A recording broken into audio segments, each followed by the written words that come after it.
Welcome to The Explainer. Now, usually we'd kick things off with a standard agenda, but today, well, we are skipping straight to the mystery. We're unpacking the career of a player who completely defies every conventional way we measure greatness in modern sports. We're talking about a player who transforms into an absolute titan when the lights are the absolute brightest, only to kind of fade into the background the moment the tournament ends. Okay, let's dive into this. Lionel Messi. Cristiano Ronaldo, you hear those names and you immediately think of trophy cabinets literally overflowing with Ballon d'Ors and Champions League titles, right? And then you have Guillermo Memo Ochoa, a Mexican goalkeeper who actually spent a huge chunk of his European career fighting brutal relegation battles. Honestly, putting Ochoa in the exact same sentence as Messi and Ronaldo sounds totally absurd at first. Yet, if you look in the deepest, most prestigious record books of global football, these three men stand entirely alone. 6. That is the magic number. With his inclusion in the 2026 World Cup squad, Guillermo Ochoa became the very first goalkeeper in the entire history of football to reach 6 World Cup tournaments. From Germany back in 2006 all the way to North America in 2026, we are looking at a 20-year arc. Just think about the physical and mental endurance required to survive 2 solid decades of evolving tactics, a revolving door of managers, and the totally crushing pressure of international football. Only the absolute most durable icons can even approach this level of longevity. But, this historic milestone didn't come without a pretty fascinating bit of controversy. See, to celebrate players who reach 5 or more World Cups, FIFA created this special legacy patch. But initially, FIFA actually denied Ochoa this patch. Their reasoning was that while he was selected for the 2006 and 2010 squads, he didn't actually play a single minute on the pitch in those specific tournaments. They were arguing for a very strict minutes played metric. Now, on the flip side, the Mexican Football Federation, the FMF, pushed back hard on this. They argued that simply being selected as one of the top 3 goalkeepers in the entire country for a World Cup is a massive achievement all by itself. Plus, they pointed out that football history has always honored squad participation.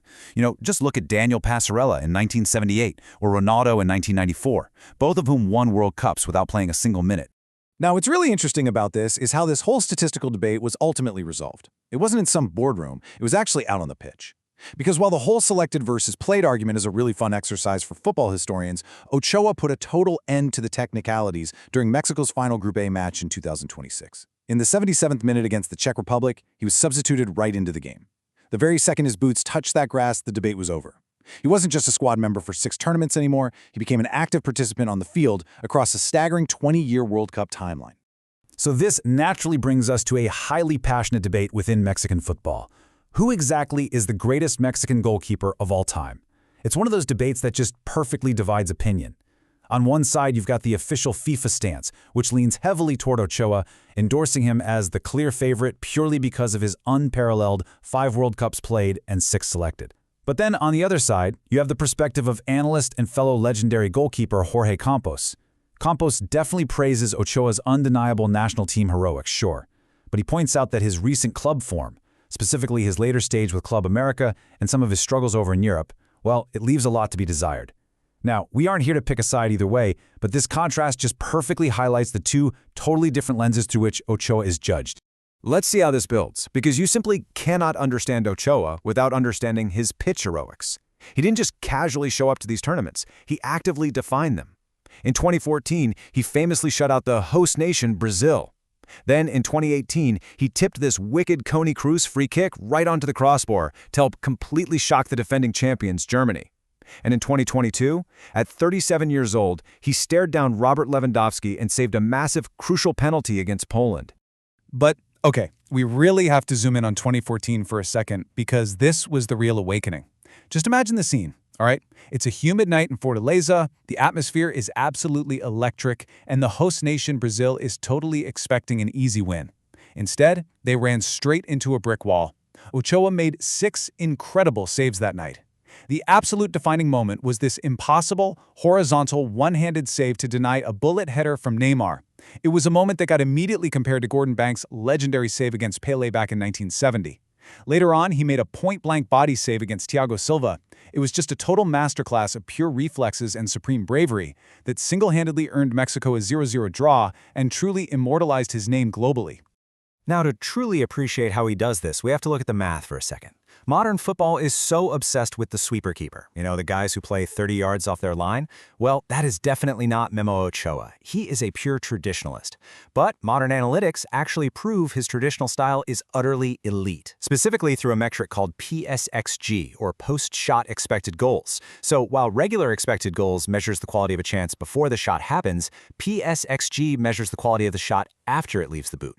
And Ochoa's PSXG numbers in World Cups are just absolutely astonishing. He mathematically defies the odds, consistently saving shots that advanced models tell us are virtually guaranteed to be goals. So, when you put him in the absolute highest pressure situations, what we can call the crucible of finals, his data stands shoulder to shoulder with the absolute greatest to ever do it. Just look at the company he keeps. You have Buffon, who basically defined consistency in 2006. You have Neuer completely revolutionizing the position in 2014.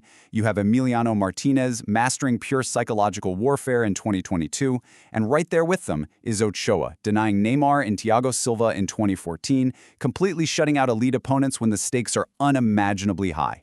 In the pressure cooker crucible of a World Cup, he is a bona fide statistical giant. And this brilliantly illustrates what we might call the inverted legacy paradigm, right? Because on one hand, you have 7 national team titles and 6 World Cup appearances. That is the resume of a conqueror. But then, on the other hand, you have 3 European club relegations across France, Spain, and Italy, and well over 1,000 goals conceded in his club career. It is a really shocking dichotomy.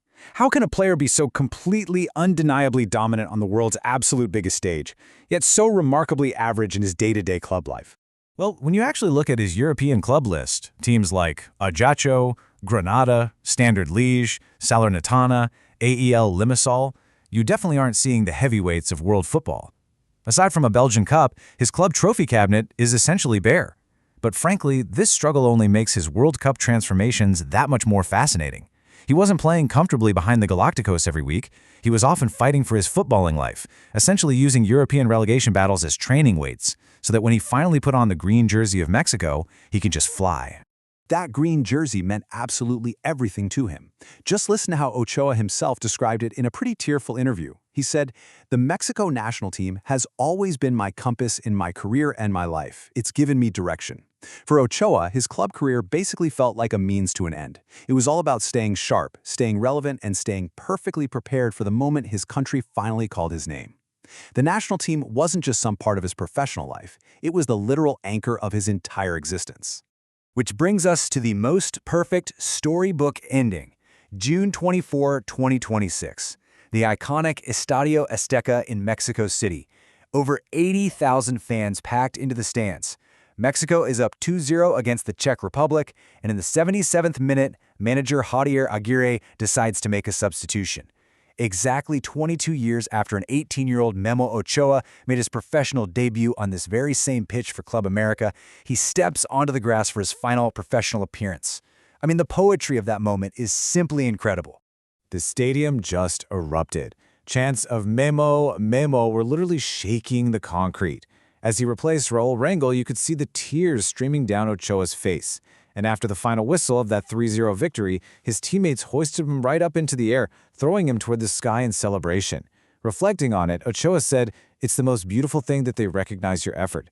I think that today was a perfect closing." He felt the pure affection of the stadium where he was born as a player, bringing this absolutely epic 20-year journey to an emotional and totally definitive close. So we are left with a really fascinating question to ponder. How will history ultimately remember Guillermo Ochoa?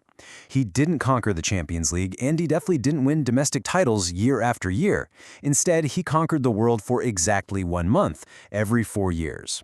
He represents the ultimate big-game player, forged entirely in the fiery pressure of the World Cup crucible. So, is a legacy built on rare, explosive moments of international heroism worth as much as a lifetime of club consistency? Honestly, I'll leave that one for you to decide. Thanks so much for joining me on this explainer, and keep learning.